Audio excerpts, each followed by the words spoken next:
కాదు రాజేంద్ర ప్రసాద్ గారు, మీరు కూడా చిలిపి దొంగతనాలు చెప్పేసి స్టార్ట్ చేసే స్పీచ్ బాగుంటుందని నా ఫీలింగ్.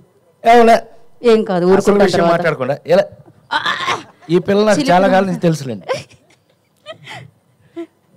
చెప్తా. సభా సరస్వతికి నమస్కారం. రాబిన్ హుడ్, మైత్రి మూవీస్.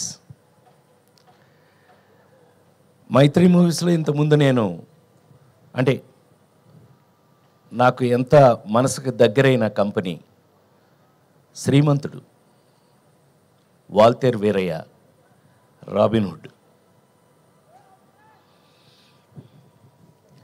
నాకు ఒక చిన్న డౌట్ వచ్చింది, అమ్మాయి నువ్వు చెప్పలేదు, నువ్వేమన్నా కెలుగుతావు అనుకున్నా, కెలగలా నువ్వు, నేను కెలుగుతాను ఇప్పుడు. ఏమండి, నేను వచ్చిన దగ్గర నుంచి చూస్తున్నాను, ఎక్కడ పోస్టర్ కానీ ఎక్కడ నా ముఖం కానీ ఈ ఏరియాలో ఎక్కడ కనపట్టలా. సార్ ఈ ఆన్సర్ మీరు వినాలి సార్, వినాలి, మీరే కాదు ప్రేక్షకులు కూడా వినాలి. ఎందుకంటే మిమ్మల్ని చూడాలంటే డబ్బులు ఇచ్చి టికెట్ తీసుకొని చూడాలి అని. అబ్బా, ఈ పిల్ల మొత్తం మీద మా ఊళ్ళో మాట్లాడినట్టు మాట్లాడిందండి. మా ఊళ్ళో వాళ్ళు చెప్పినట్టు చెప్పింది. నిజమేలే, నువ్వు కొంచెం తెలివైందనివి, కొంచెం కాదు బాగా తెలివైంది. అమ్మో, నువ్వు జాగ్రత్త నోట్ చేయి. ఎక్కడ ఒక్క బొమ్మ కూడా నాది కనపడలేదు, నేను ఎందుకు ఇక్కడికి వచ్చాను అని మీ అందరికీ డౌట్ రావచ్చు. కానీ నాకు తెలిసి మొన్న కల్కి, లగ్గం, జనక అయితే కనుక అంతవరకు చూసుంటారు నన్ను. కానీ గుండె మీద చేసుకు చెప్తున్నాను, ఈ మధ్యకాలంలో యాక్టర్గా రాబిన్ హుడ్ సినిమాలో నటించిన తర్వాత ఒక్కసారి మళ్ళీ నాకు నా పాత హీరో రోజులు గుర్తొచ్చాయి.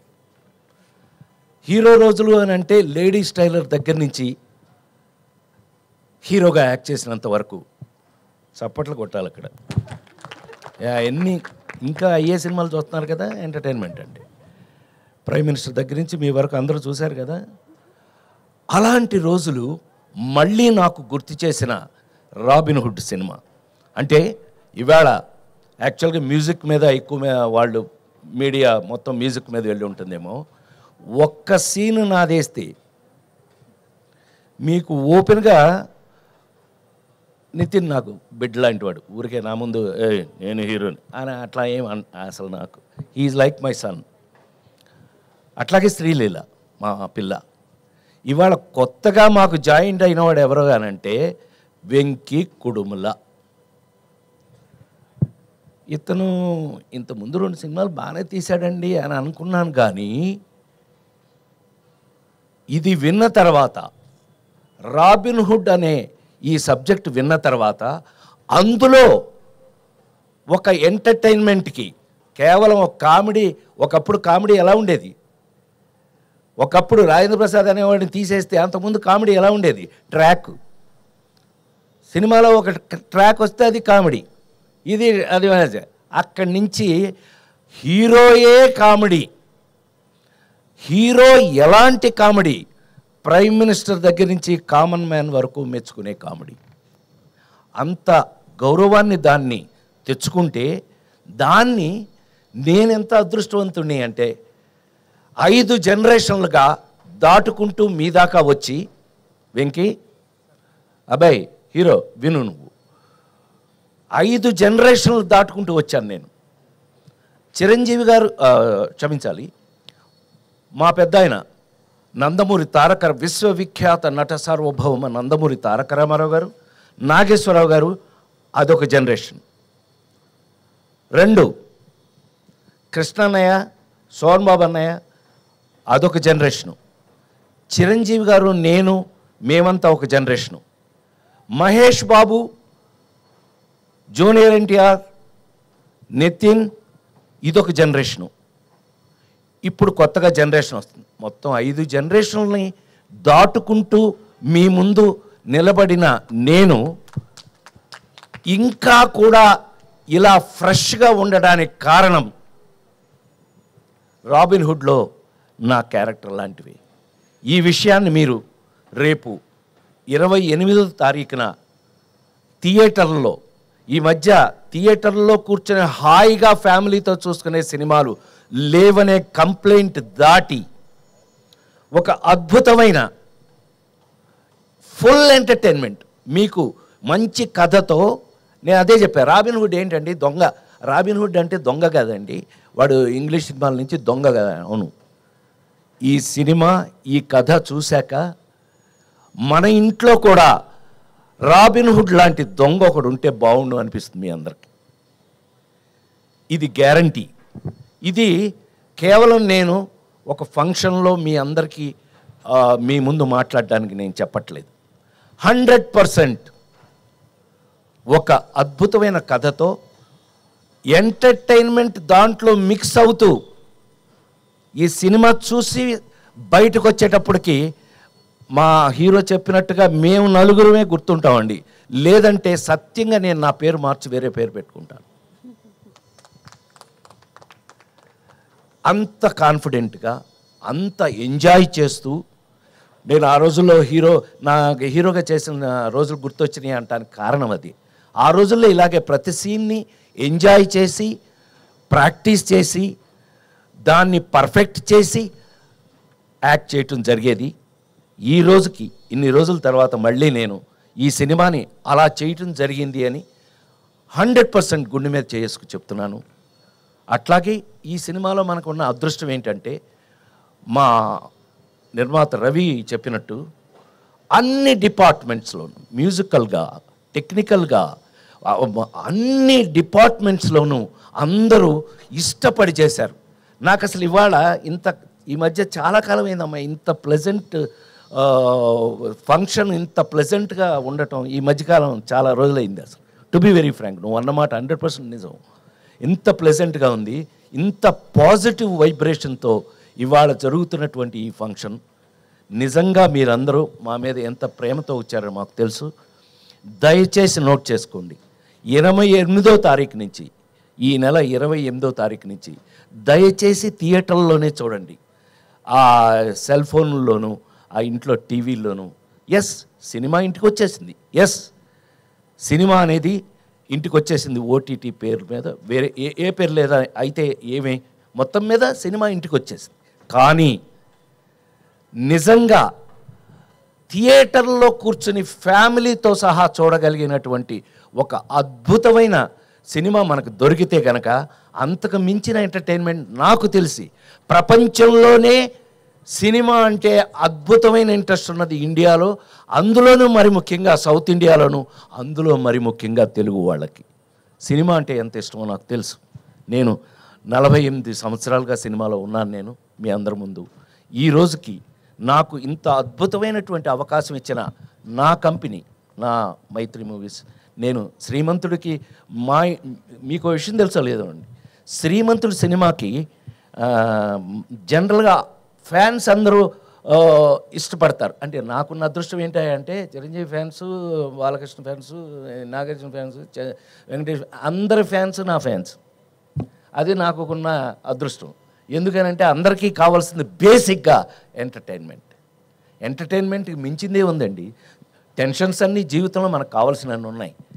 అందుకని మరొకసారి మీ అందరి ముందు సవినయంగా నేను రాబిన్ హుడ్ సినిమాని 100% మీరు ఫ్యామిలీగా వెళ్ళి 28వ తారీఖు నుంచి థియేటర్లో, అద్భుతమైన థియేటర్లో ఆ ఫీల్ తోటి సినిమా చూడండి.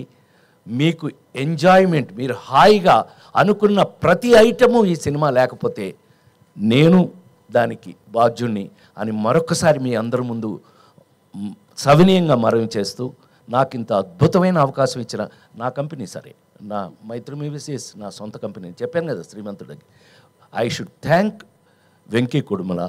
నువ్వు అంత అద్భుతంగా నన్ను, ఇప్పుడు త్రివిక్రమ్ దగ్గర నుంచి, మీ గురువు త్రివిక్రమ్ దగ్గర నుంచి, అనిల్ రావుపూడి దగ్గర నుంచి అందరూ నా మీద ప్రేమతో ఈ జనరేషన్, నేను అన్నానే 5 జనరేషన్లు దాటి వచ్చానని, ఈ జనరేషన్ రచయిత దర్శకులు కూడా నాకు ఇలాంటి పాత్రలు రాయటం నా అదృష్టంగా భావిస్తూ, దీనికి అవకాశం ఇచ్చినటువంటి, మనం ఎప్పుడు అనుకుంటూ ఉంటాం, మీకు బాగా గుర్తుండి ఉంటుంది, ఆ నలుగురు సినిమా అప్పుడు చెప్పాను నేను, నాకంటే నాకు వచ్చిన అవకాశం గొప్పది అని.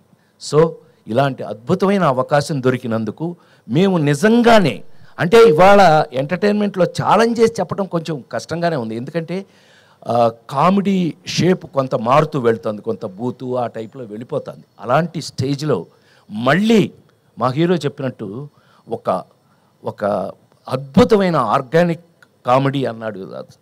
అద్భుతమైన మాట అన్నావు, ఇది నేను ఎప్పుడు గుర్తుపెట్టుకుంటా. అద్భుతం, organic.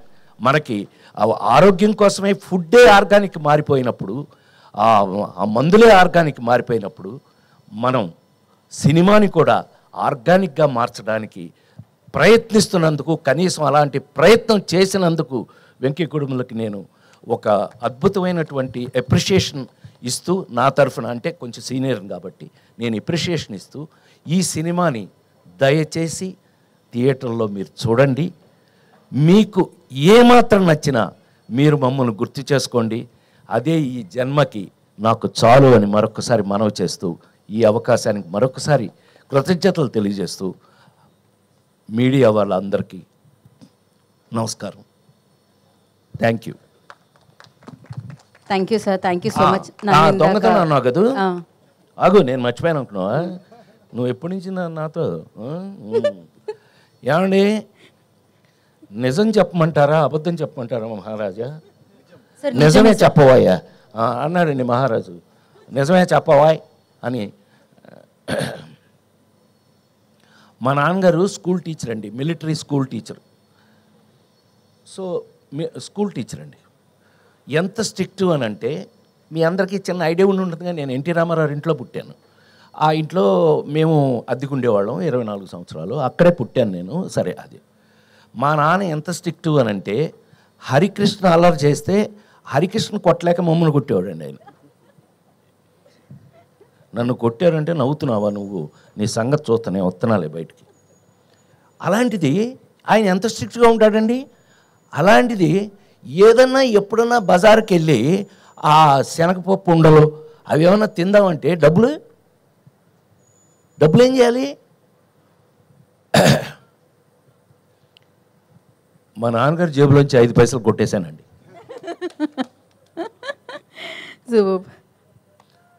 Let us frankly agree. ఈ విషయం ఇంతవరకు బహుశా తెలిసే అవకాశం లేదు. సో చిన్నప్పుడు అలాంటివి అసలు వీటికంటే మరి ముఖ్యంగా ఏంటంటే, మా ఇంట్లో 4 బ్రదర్స్ 2 సిస్టర్స్ అయితే అందరిలోనూ మా నాన్నగారి దగ్గర ఎక్కువ దెబ్బలు తింది నేనే. కారణం ఏంటంటే, పక్కింట్లోంచి జామ చెట్టు ఎలా కనపడుతుండేదండి, దానికి గుత్తులుగా కాయలు ఉండేవి, అద్భుతంగా పండేవి. ఎవడు ఊరుకుంటాడంటే చూస్తూ మనం పైకెక్కి మా నాన్న లేదు స్కూల్ నుంచి వచ్చేటప్పుడు చాలా టైం అవుతుంది, కరెక్ట్గా మనం చెట్టు పైకెక్కి కరెక్ట్గా కాయలు కోసేటప్పుడు ఆ ఇంటి ఓనర్ ఒక ఆవిడ, పాపం మొగుడు లేడు ఎవరు లేరు, ఆవిడ ఒక్కతే ఉండేది. ఆవిడ వచ్చి కింద కర్రచ్చుకుని ఉంచునేది. మా నాన్న వచ్చేదాకా నుంచుని మా నాన్నగారు రాగానే చూడండి మీ వాడని చెప్పేది. ఈయన పైకి చూసి పొయ్యిలో పెడతారు పేళ్ళు, ఐడియా ఉంది కదా, ఆ పేడు ఇరిగేదాకా కొట్టేవాడు మా నాన్న. సో ఇలా చాలా దొంగతనాలు దెబ్బలు. కానీ నేను గోపాలకృష్ణ లాంటి వాడిని దొంగతనం చేసే పైకి వచ్చాను. Thank you very much.